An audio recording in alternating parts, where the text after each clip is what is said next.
Yeah, good afternoon all. I just want to show you guys the cube I made for my indigenous birds.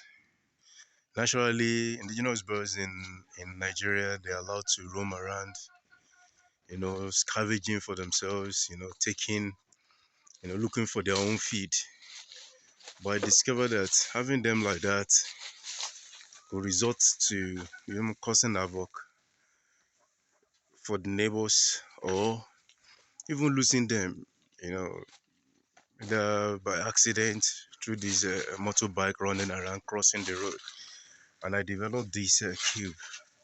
I made the design and I called my bricklayer to develop it. And he made the wall. After that, I called my carpenter that, oh boy, will you be able to come up with something reasonable for me? And the price he charged me was so much. And because of that, I sat down and I did the roofing myself. Most of you will be wondering, did I learn carpentry? Yeah, I'm a son to a furniture maker. My dad, by profession, is a furniture maker. He's good at all those designs, and I've learned that from him. And also during my secondary school, I also learned some stuff through introductory technology. And ever since then, I've been applying the knowledge I had in that, and I was able to roof the house, you know, make the frames to construct the nets. I did the netting. I divided the cube into different partitions. Let's go inside and see the inside. Today I moved my birds into the building, into the cube, and you can see them. And this system has really helped me a lot. And you can see them. Despite having the whole wall opened, you can see them still panting.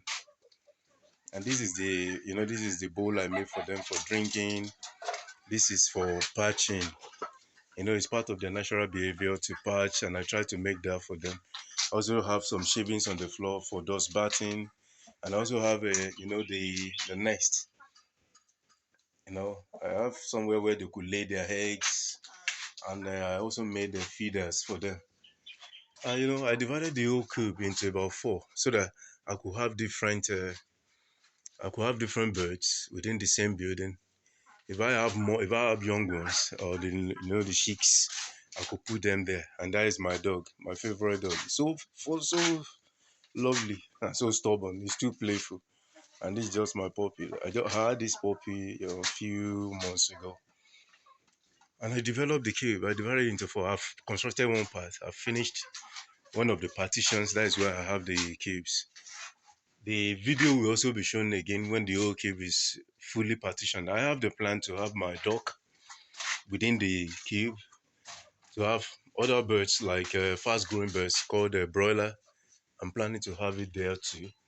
And I'm also having the plan to also possibly if by chance I have you know privilege of having some turkey, I could have them here, and I will have all the birds within the same cube, and they will be seeing themselves. Yeah, that is my birds once again. You can see them enjoying themselves. You can see the one on the floor is trying to dust bath. They're all panting heavily. The one thing I need to do now is to evaluate the temperature, the climatic condition within the cube to see if I would need to install ventilation, within the cube or circulation fan so as to improve their welfare. And one thing I won't forget to tell you is this, that this system has really helped me for about 2 years now. I've not bought egg, just one egg. I've not bought it. We've been eating egg. At least averagely, I've been having like about 5 to 8 eggs per day. And it means, and what have I been using to feed them? I could feed them with anything. Although I have their feed, I bought their feed, which is so expensive at the moment. I have a bag of feed. I'm trying to shuffle with other things that I could give them. And recently, I bought this male, this giant male. It's called Noila.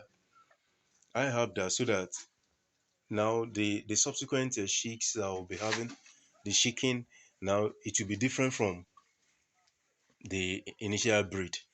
These are the ones I've developed so far, and the latest ones will be shown to you. Thank you for listening, and thank you for seeing my cube. Another things I'm trying to come up with, I will be showing you later. Thank you. God bless.